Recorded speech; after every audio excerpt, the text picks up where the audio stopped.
두려워하지 말라. 시온아 내 손을 늘어뜨리지 말라. 이런 제목으로 하나님의 말씀을 전하겠습니다. 이스라엘의 남은 자로 표현되는 이 소수의 백성들은 하나님의 위대한 구속 역사 속에 택하심을 입은 모든 하나님의 자녀들을 총칭하는 것입니다. 남은 자, 이 한 단어의 의미가 그것입니다.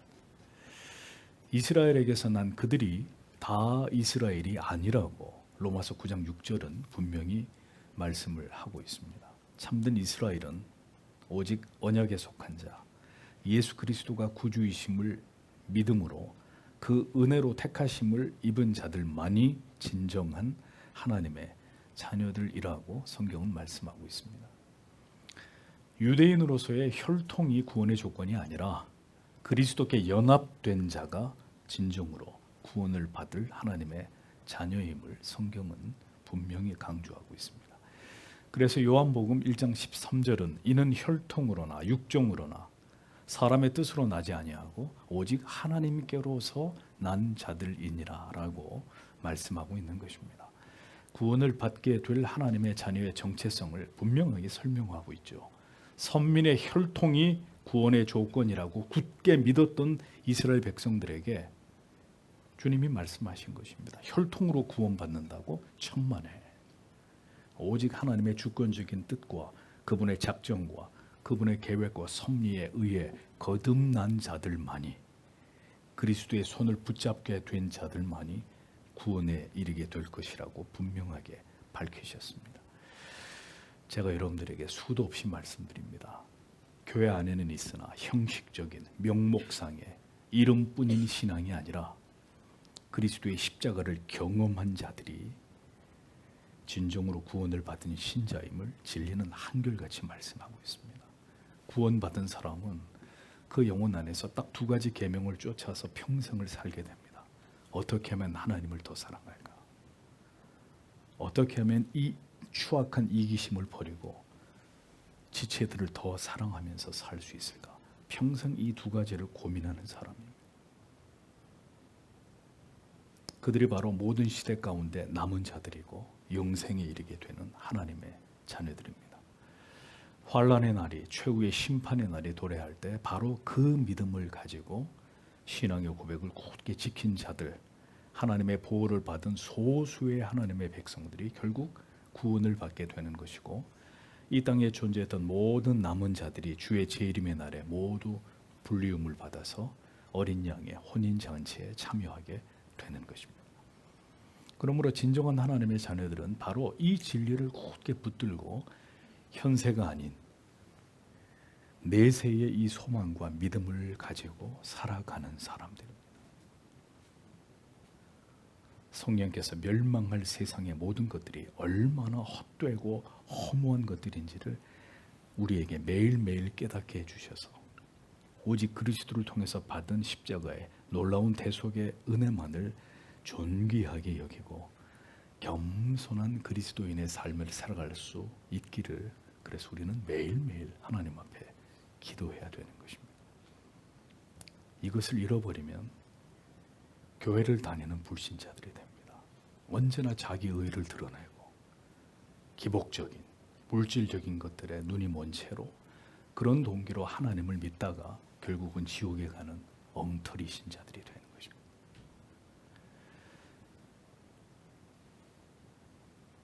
여러분이 성경에 기록되어 있는 그 남은 자가 되셔야 합니다.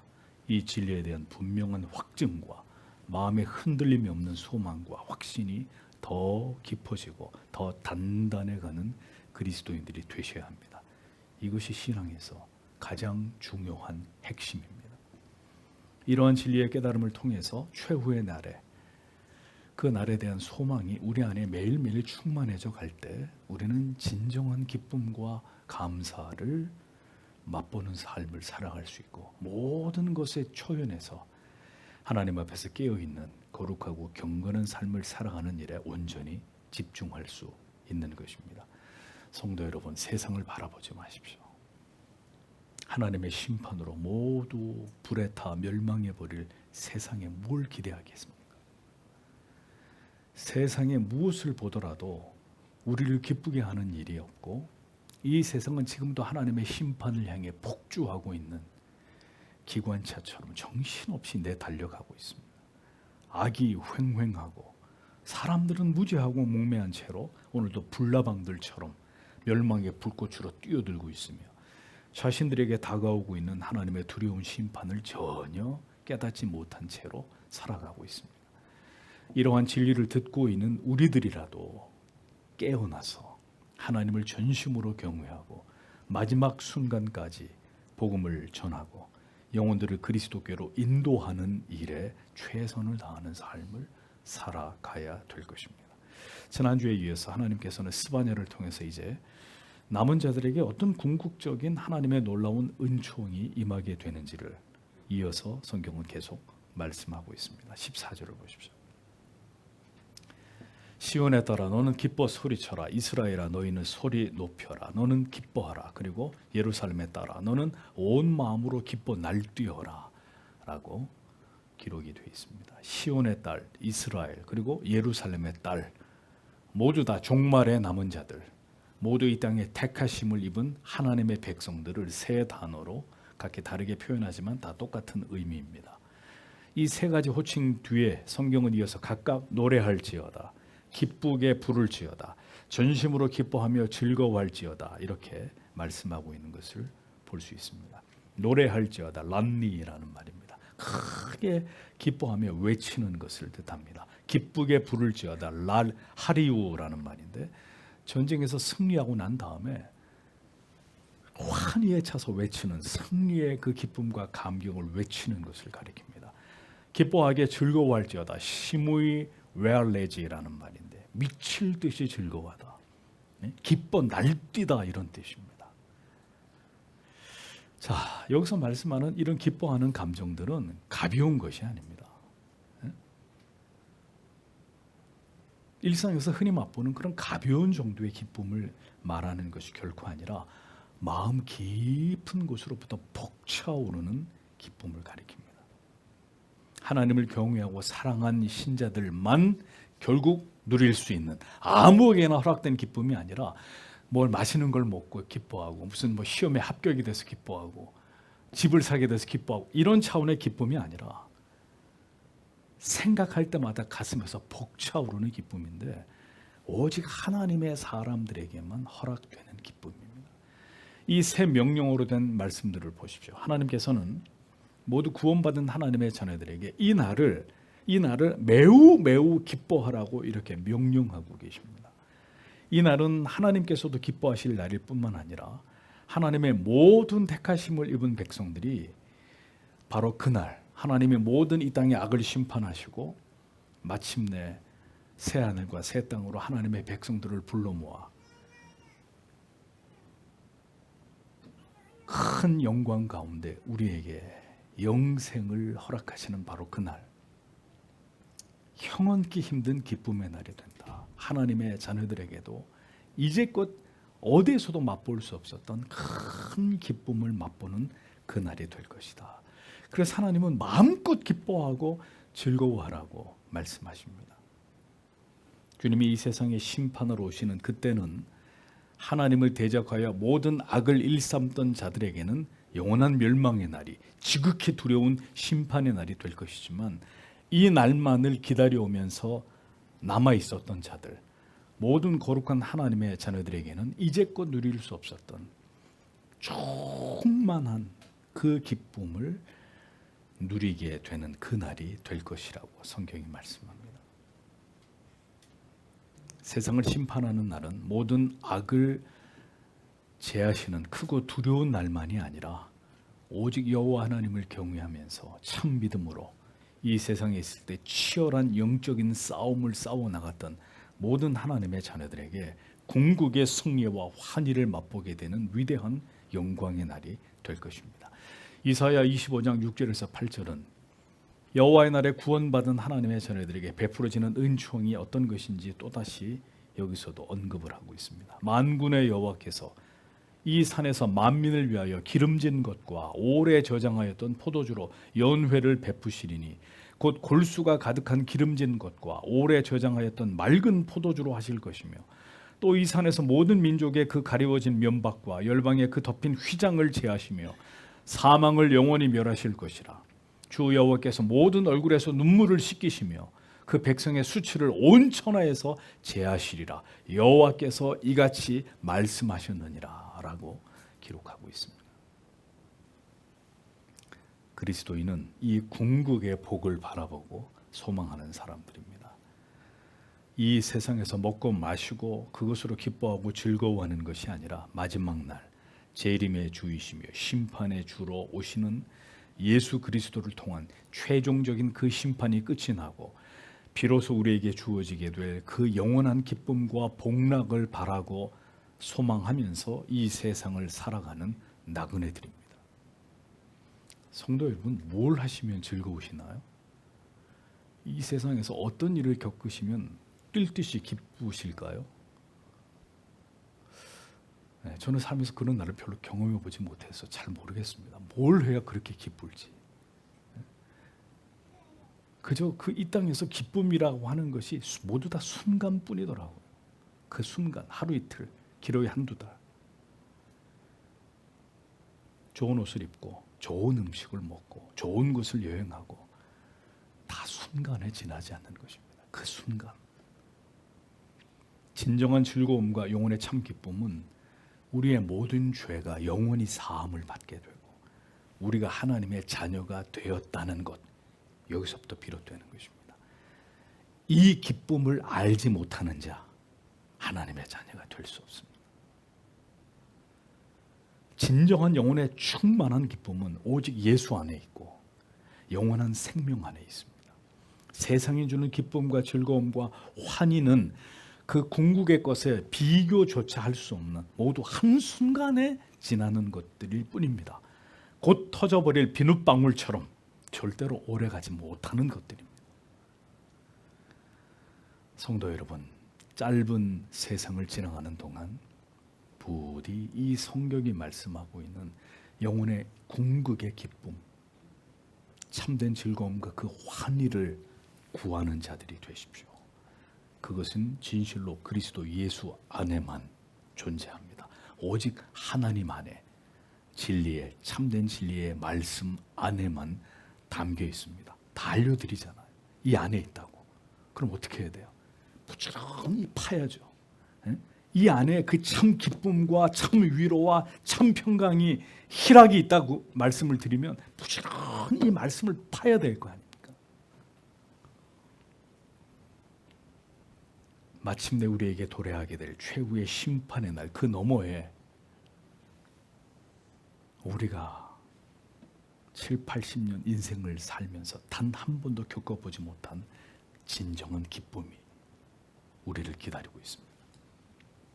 이 진리를 비로소 깨닫게 하시기 위해서 우리는 인생을 지나가면서 모든 것을 통해서 기쁨을, 즐거움을, 아니요. 모든 것을 통해서 우리가 이 세상에서 느끼게 되는 것은 무엇이냐? 실망과 좌절을 느끼는 것입니다. 그게 인생입니다. 궁극의 기쁨을 누리기 전까지 이 세상에서 우리가 맛보는 기쁨은 그 궁극의 기쁨의 작은 조각 파편들일 뿐입니다. 그래서 우리는 인생을 지나가는 가운데 어린 아이들, 젊은 사람들은 아직 잘 모를 수 있어요. 그러나 이만큼 인생을 살게 되면 깨닫게 됩니다. 하루하루 살면서 더 분명해지는 한 가지 진리가 있습니다. 아하, 이 세상에는 진정한 기쁨이 없구나. 이걸 발견하게 되는 것입니다. 우리가 기쁘고 행복할 것이라고 여겼던 모든 가치들이 우리들을 배반하게 하심으로 오직 하나님만이 우리에게 참 기쁨이시고 다가오는 천국에서의 영원한 안식만이 우리에게 참 소망이라는 사실을 하나님이 그리스도인들에게 인생을 지나가면서 이것을 발견하게 만드시는 것입니다. 우리의 수고와 슬픔뿐인 인생을 통해서 말입니다. 그래서 우리의 이 땅에서의 삶은 아픈 것입니다. 성도 여러분, 인생은 한번 살아볼 만한 세상 사람들이 떠드는 것처럼 재밌고 즐겁고 신바람 나는 인생이 아니라 원래 인생은 아픈 것입니다. 힘든 것입니다. 고통스러운 것입니다. 우리가 만족할 수 있는 것이 없는, 힘들고 고되고 만족되지 않는 그 삶이 계속 반복되는 것입니다. 물론 틈틈이 하나님이 주신 위로도 있지요. 그 삶을 지탱해 나가야 되니까. 그런데 생각해 보십시오. 그렇게 되어야 영원한 기쁨을 바라지 않겠습니까? 이 짧은 조각조각의 기쁨을 맛보면서 계속 목마름을 느낄 거 아니에요. 목이 마르면 시원한 생수를 한 바가지 먹기 전까지는 목이 마르니까 아이스크림을 먹고, 목이 마르니까 탄산음료를 마시면 어떻게 돼요? 계속 목이 말라요. 그 잠시만 해결이 될 뿐이지 물을 한 바가지 들이키기 전까지는 계속 목이 마르다고요. 계속 목마르게 만드시는 거예요, 하나님이. 잠깐 인생 속에 기쁨이 없는 것은 아니지만 궁극의 기쁨을 바라보고 소망하게 되기까지 계속 목이 마르도록 만드신단 말입니다. 그래서 인생은 아픈 거예요. 그렇게 되어야 영원한 기쁨과 안식에 눈을 뜨고 바라고 소망하면서 매일매일 하나님을 의지해서 살아갈 수밖에 없게 되는 것입니다. 결국 이 세상에는 이 궁극의 마지막 날에 임하게 될 영광과 기쁨과 환희를 알고 이것을 믿는 자와 이 진리를 오늘도 전혀 믿지 않고 불신하면서 비웃고 의심하고 조롱하면서 살아가는 이 두 부류의 사람들이 존재할 뿐입니다. 이 자리에 계신 여러분 가운데서도 여전히 이 진리를 믿지 못하는 분들이 계실 것입니다. 자, 그러면 어떻게 해야 될까요? 결국 이렇게 의심과 회의 속에서 시간을 보내다가 죽음을, 그리고 하나님의 영원한 심판을 맞이하는 자들이 되시겠습니까? 그렇다면 그 결말은 지옥의 끝없는 고통과 영원한 징벌이 될 뿐입니다. 그러므로 오늘도 온 마음을 다해서 하나님을 사랑하고 예수 그리스도의 십자가에 대속하신 은혜를 경험하게 되기를 하나님 그것을 저에게 주시옵소서. 간절히 소원하고 그리스도 앞에 겸손히 무릎을 꿇으셔야 됩니다. 이 돌같이 딱딱한 마음들이 부서져야 되고 이 교만하고 완고한 마음들이 깨어져야 됩니다. 신앙을 가벼운 종교적인 취미 생활처럼 여기지 마시고 진리를 듣고 배우고 교회 회원으로 가입을 하셔서 진지하게 하나님을 배우고 알아가는 참된 예배자, 참된 성찬의 수찬자, 진정한 성도가 되기 위해서 여러분의 마음을 하나님께 드려야 합니다. 신앙의 진지함을, 뜨거움을 주시기를 기도하십시오. 그리고 여러분의 마음을 기울이십시오. 차든지 뜨겁든지 선택하십시오. 미지근한 신앙은 신앙이 아닙니다. 하나님께서 그런 자들은 반드시 나는 내가 누군지 도무지 알지 못하겠노라 라고 말씀하실 것입니다. 시간이 지날수록 진리의 말씀을 듣고 은혜를 받고 깨달아 가실수록 성도는 이 궁극의 기쁨에 대한 소망으로, 기대감으로 점점 더 그 심령이 충만해져 가야 됩니다. 그렇게 삶의 중심이 이동해 가야 되는 거죠. 믿음이 없을 때, 믿음이 어릴 때는 나 중심, 세상 중심, 물질 중심, 돈, 성공 이런 것에 매여 있는 것입니다. 진리의 말씀을 계속 듣고 깨닫고 더 분명한 하나님의 뜻을 이해하게 되면 이 무게중심이 하나님께로, 내세로, 하나님 앞에서 받을 면류관의 영광으로 이동하는 것입니다. 성령께서 우리 안에서 우리를 통해서 성실하게 이 일을 이루어가고 있는 증거들이 거듭난 그리스도인의 삶 속에서 나타나야 합니다. 그걸 뭐라고 하느냐? 성화라고 얘기하는 것입니다. 신자는 점점 더 이 세상의 것들을 마음에서 놓게 되어 있습니다. 세상에는 참 기쁨과 즐거움과 진정한 안식이 없다는 것을 인생의 연륜이 더해가면 더해갈수록 깨닫게 됩니다. 뭘 해도 진정한 영혼의 기쁨과 희열이 존재하지 않다는 것을 점점 더 분명하게 깨닫고 경험해가는 자들이 되셔야 됩니다. 그 사람이 하나님의 사람입니다. 결국 기대가 컸기 때문에 모두 큰 것이죠. 실망도 큰 것입니다. 불행하게 젊음의 시절을 보내다가 결혼을 통해서 배우자를 통해서 이 모든 것을 보상받고자 했기 때문에 그 반대급부로 나에게 밀려오는 이 실망감을 견디지 못하는 거예요. 내가 이러려고 결혼했나? 이것이 결혼의 전부인가? 결혼만 하면, 취직만 되면, 나에게 아기가 생기기만 하면 행복할 것이라고 이렇게 생각을 했는데, 그것은 결코 우리에게 영원한 행복도 참 기쁨도 허락하지 않는 가치들임을 결국은 인생이 다 경험해 봄으로써 비로소 알게 되는 거예요. 아무리 지금 얘기해줘도 못 알아듣습니다.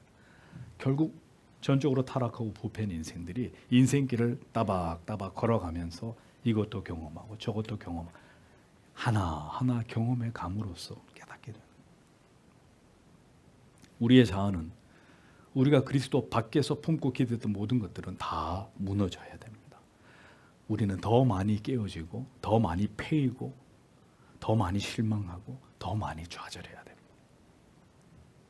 그렇게 되어야 인간 안에서 그 어떤 기쁨도 만족도 찾을 수 없고 오직 궁극의 그리스도 안에 있는 그 기쁨을 그리고 마침내 최후에 우리에게 주어질 그 영원한 복락만을 사모하는 그리스도인이 되는 것입니다.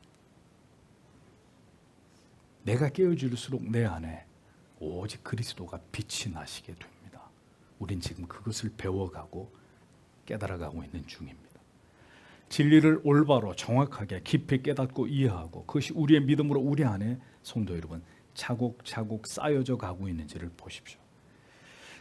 그러면 그게 사실이면 그 일들이 우리 안에 이루어지고 있다면 점점 세상의 모든 것으로부터 우리는 멀어져 가야 합니다.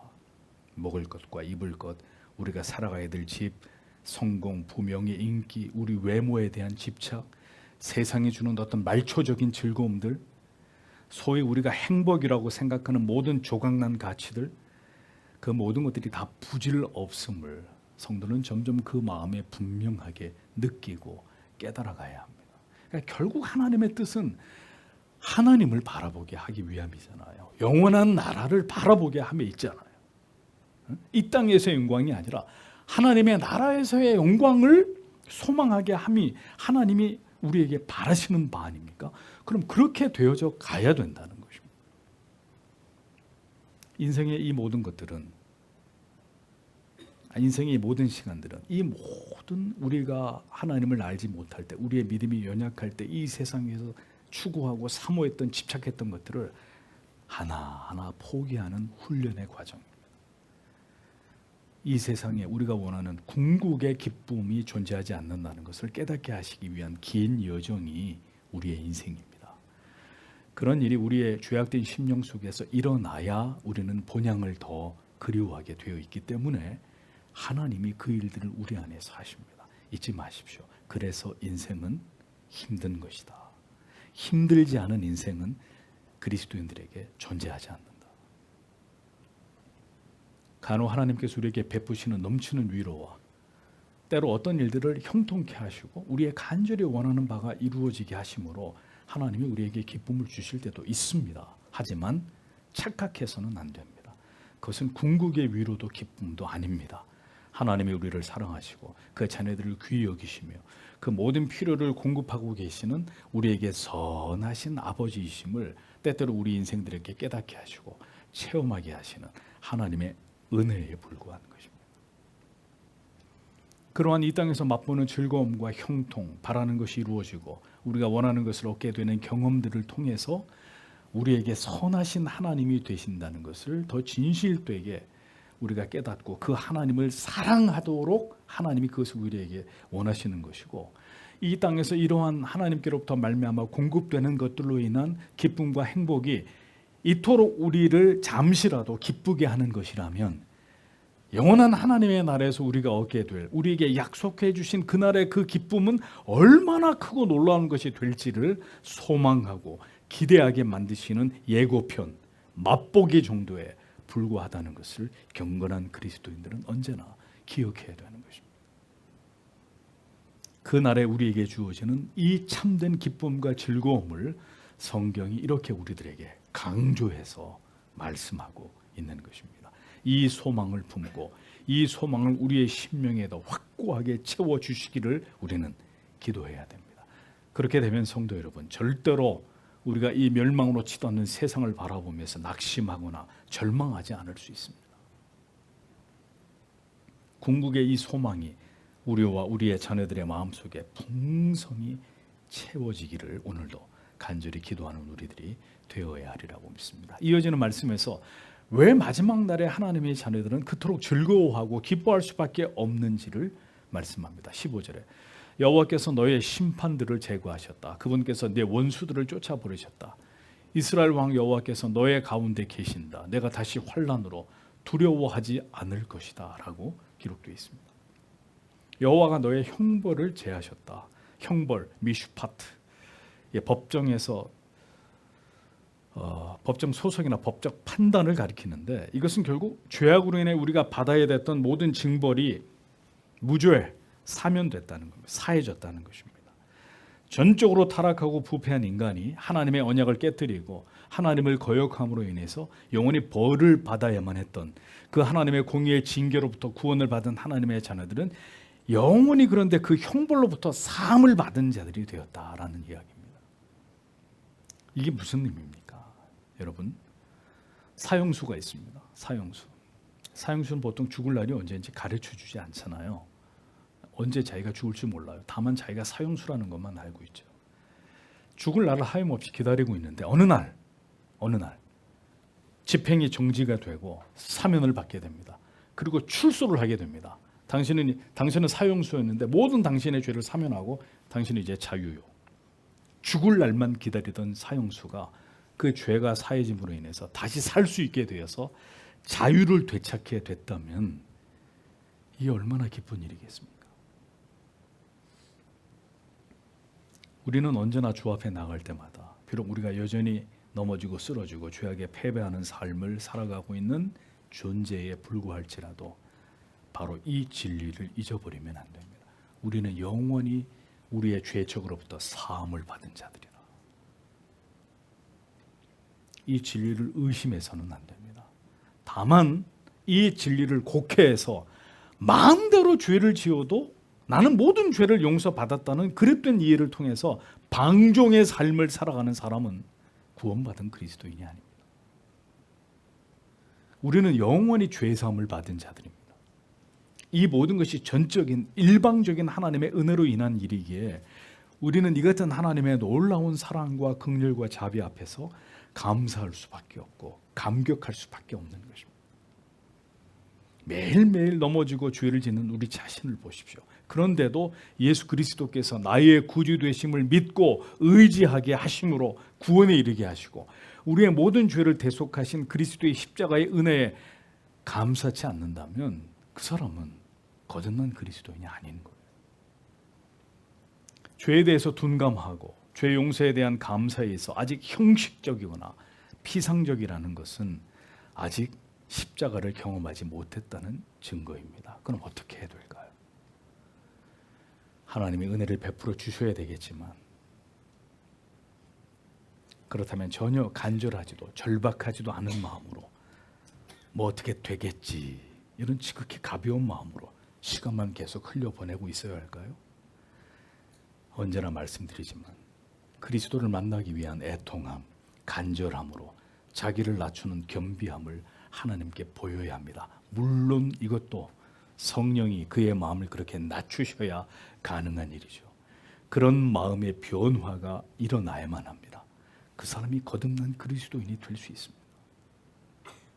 그러니까 그런 일이 일어나고 있지 않다면 그런 자신의 영혼의 상태에 대해서 근심하고 염려하고 두려워해야 된단 말입니다. 예배 끝나고 저문을 열고 끝났다 하고 세상으로 바람처럼 사라지지 마시고 그런 자신의 영혼에 대해서 애통하고 슬퍼하고 두려워해야 된단 말입니다. 우리의 영원한 형벌이 제하여졌다는 사실에 대해서 신자는 이 진리를 반복적으로 깨닫고 확신하면서 거듭 감사와 그 감격이 갱신되는 은혜가 거듭되어야 합니다. 그 방편이 바로 말씀과 성례와 기도와 예배와 성도의 교제와 이런 시간들을 통해서 우리에게 주어지는 것입니다. 계속해서 공급되는 것입니다. 그 다음에 너의 원수를 쫓아내었다고 말씀합니다. 이스라엘로 하여금 죄악을 짓게 할 모든 근원적인 모든 요소들이 모두 이제는 축출됐다는 뜻입니다. 사탄 마귀는 이제 천국의 단 한 평의 땅도 차지할 수 없는 존재가 되어버리는 것입니다. 모든 죄악은 사라지고 우리를 넘어지게 하던 모든 요소들은 완전히 다 제거될 것입니다. 모든 악이 영원히 축출되는 때가 도래한다는 것입니다. 아무리 찾아보아도 흔적조차 찾을 수 없는 완전히 악이 박멸돼 버리는 순간을 우리가 보게 될 것이다 라는 것이죠. 우리는 이 세상의 육신 가운데 있는 동안에는 매일 죄와 싸워야 됩니다. 때로는 승리할 때도 있지만 많은 날 패배하는 삶을 살아가야만 했지만 이제 마침내 도래하게 되는 승리의 날에는 이 지긋지긋한 싸움에서 영원히 해방되어서 우리를 넘어지게 하던 모든 사악한 세력들이 완전히 다 소멸될 것이라고 하나님께서 말씀하십니다. 이스라엘의 왕 여호와가 너희 중에 있게 될 것이다 라고 이어서 말씀하십니다. 지금은 하나님께서 보이시지 않고 느껴지시지 않으시는 존재로 여겨지지만 마침내 그 영광스러운 날이 이르게 되면 우리 가운데 영원히 거하시는 하나님을 우리가 배웁게 될 것입니다.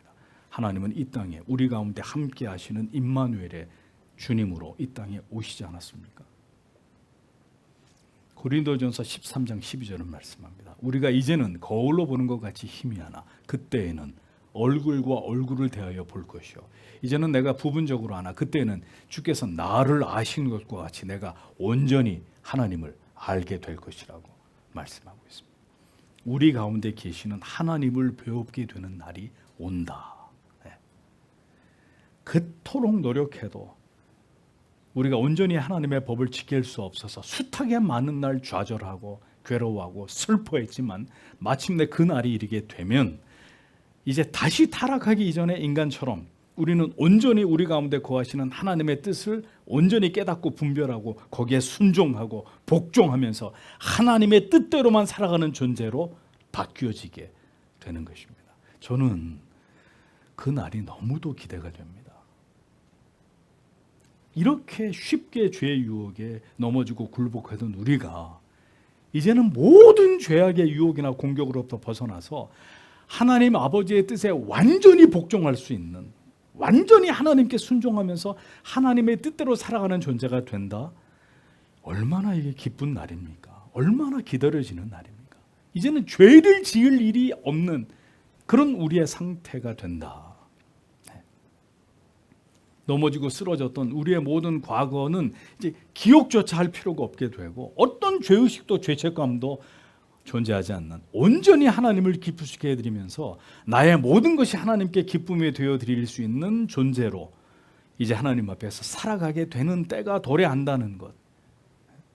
이 지긋지긋한 죄와의 싸움이 영원히 종식된다는 것. 얼마나 기쁘고 감격스러운 일입니까? 우리는 그 하나님과 함께하며 영원히 화를 당하지 않을 자들이 될 것이라고 말씀합니다. 내가 다시는 화를 당할까 두려워하지 아니할 것이다 라고 기록되어 있죠. 우리는 더 이상 우리의 죄로 말미암은 그리고 하나님이 우리를 연단하시고 단련하시기 위한 그 어떤 고난도 시험도 시련이나 재앙 같은 두려운 일도 이제는 겪지 않게 될 것이라고 말씀합니다. 이제 우리에게는 완전한 평강과 자유, 더 없는 기쁨과 영광만이 존재할 것이고 그 어떤 고통과 슬픔도 존재하지 않는 시간들을 맞이하게 될 것입니다. 이게 참 여러분 우리에게 잘 와닿지 않는 말씀이에요. 왜? 우리는 참으로 수고와 슬픔뿐인 인생을 지금 살아가고 있는 우리들이기 때문에 그 날이 잘 실감이 되지 않습니다. 말씀을 통해서 그렇게 될 것이라고 알고 믿고 있지만 그날의 느낌이 아직 우리에게는 생소하기만 합니다. 아직 이 약한 세상에 살아가고 있는 우리는 그 날들을 경험하지 못하며 살아가고 있기 때문일 것인데 중요한 것은 아픔과 괴로움과 고통과 슬픔도 없는 완전한 기쁨과 사랑과 자유와 평안만을 맛보게 되는 날이 우리에게 반드시 도래한다는 것입니다. 이것을 믿으셔야 합니다. 16절을 보십시오. 그날에 그는 예루살렘에서 말하게 될 것이다. 너는 두려워하지 않을 것이다. 시온아 너의 양손들이 떨어뜨려지지 않을 것이다 라고 기록이 되어 있습니다. 자, 15절에서도 두려워하지 아니할 것이라고 말씀하고 16절에서도 두려워하지 말라. 자, 두려움에 대한 이야기가 반복되고 있습니다. 이건 뭘 의미할까요? 궁극의 영원한 안식에 들어가기 전까지 이 세상을 지나가야 되는 그리스도인들에게는 항상 뭐가 있다는 거예요? 두려움이 있다는 것입니다. 하나님의 심판의 날에 도래할지라도 하나님께서 우리를 지키시고 우리 가운데 거하신다고 말씀하셔도 인간은 궁극의 하나님의 나라에 들어가기 전까지는 언제나 이 땅에서 우리에게 두려움이 엄습하는 것을 경험하게 되고 그 두려움으로 인해 움츠러들기도 하는 것이 우리들의 모습입니다. 그러므로 우리는 언제나 하나님께서 하나님의 백성들에게 강조하시는 말씀들을 기억해야 합니다. 이런 격언이 있어요. 두려워하지 말라라는 말씀이 성경에 365번이 기록되어 있다. 이런 격언이 있습니다. 자, 그런데 이런 주장은 매일매일 한 번씩 두려워하지 말라는 말씀을 기억하면서 성도가 이 세상에서 담대하게 살아가야 된다라는 은혜로운 해석이고, 실제로 성경에 두려워하지 말라라는 말씀은 120여 회 정도 기록되어 있습니다. 이것도 상당히 많이 기록되어 있는 것이죠. 그러니까 하나님께서 이 세상을 지나가는 사랑하는 자녀들에게 그토록 자주 말씀하시는 게 뭐냐? 두려워하지 말라는 거. 두려워하지 말라는 거. 이것은 우리에게 아무개야 두려워하지 말아라, 담대해라, 용기를 가져라 이런 의미가 아닙니다. 내가 너와 함께하고 있다는 사실을 기억해라, 그 뜻입니다.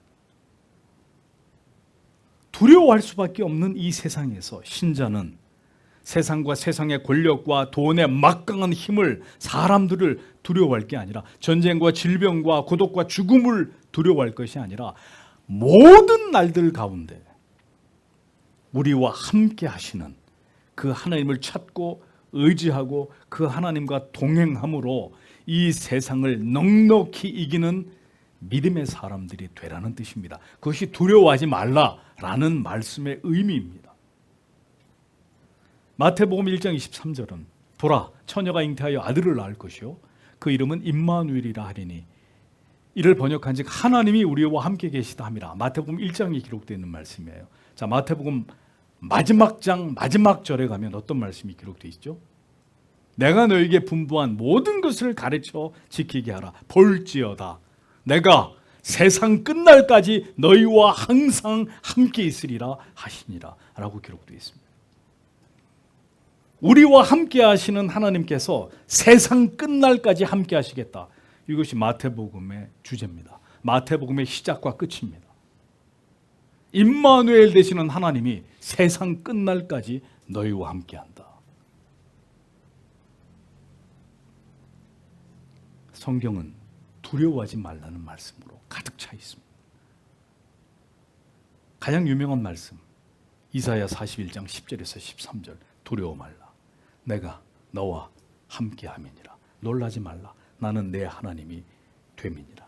내가 너를 굳세게 하리라. 참으로 너를 도와주리라. 참으로 나의 의로운 오른손으로 너를 붙들리라. 보라, 내게 노하던 자들이 수치와 욕을 당할 것이요 너와 다투던 자들이 아무것도 아닌 것 같이 될 것이며 멸망할 것이라.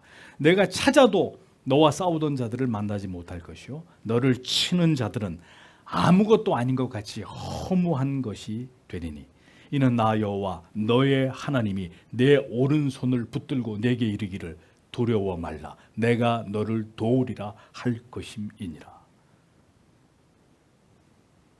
주께서 사랑하시는 성도 여러분, 하나님께서는 하나님을 의지함으로 성도와 교회가 이 마지막 때에도, 이 온통 죄악으로 가득 채워지고 있는 이 마지막 때에도 강하고 담대하게 하나님을 의지하면서 오직 복음을 위해서, 하나님의 영광을 위해서, 진리를 수호하기 위해서 강한 용사가 되기를 우리에게 원하신다는 사실을 기억하셔야 됩니다. 그러므로 하루가 시작하고 하루를 마칠 때, 하루를 시작하실 때 여러분들이 출근하시기 전, 학교 가시기, 직장 가시기 전에 거울 앞에 딱 서서요. 그 거울을 보면서, 거울 앞에 있는 나를 보면서 이렇게 질문하세요. 나는 누구인가? 나는 누구인가? 오늘도 나는 그냥 자연인으로 불신자처럼 자연인처럼 살 것인가? 아니면 그리스도의 좋은 군사로 이 치열한 영적인 전쟁을 하나님 앞에서 잘 감당하면서 하나님께 영광을 돌리는 그리스도인으로 살 것인가? 우리 자신에게 질문하는 거예요. 그리고 하루를 살았을 때 내 자신에게 물어보는 거예요. 오늘 너는 하나님 앞에서 어떤 하루를 살았느냐?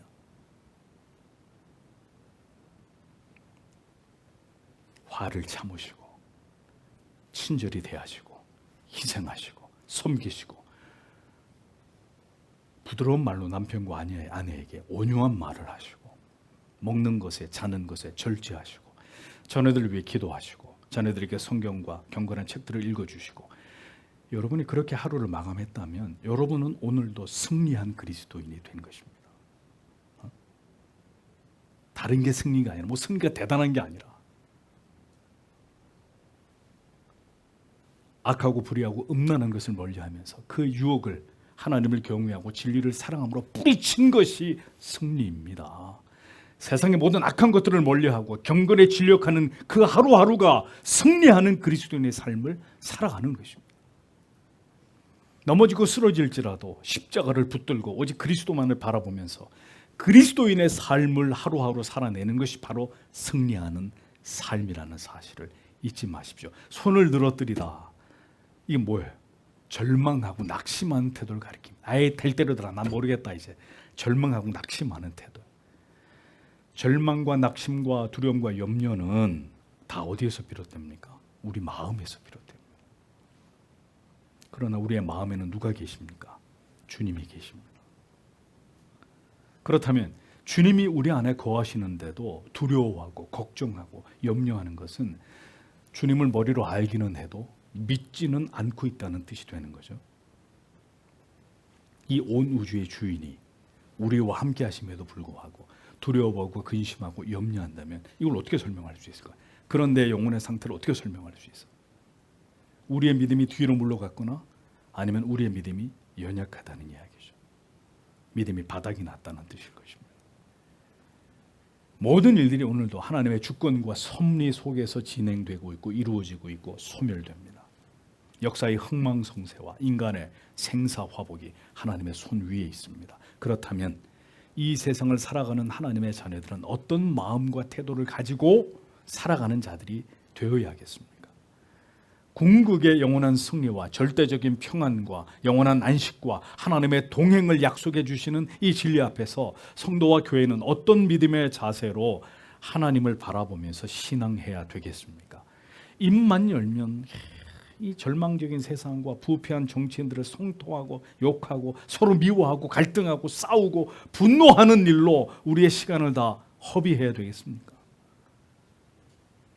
우리는 영원한 하나님의 나라를 받은 자들입니다. 우리의 기업은 새 하늘과 새 땅입니다. 성도의 궁극의 복은 영원한 승리와 그리고 눈부신 영광과 그리고 성삼위 하나님과 영원히 함께함에 있습니다.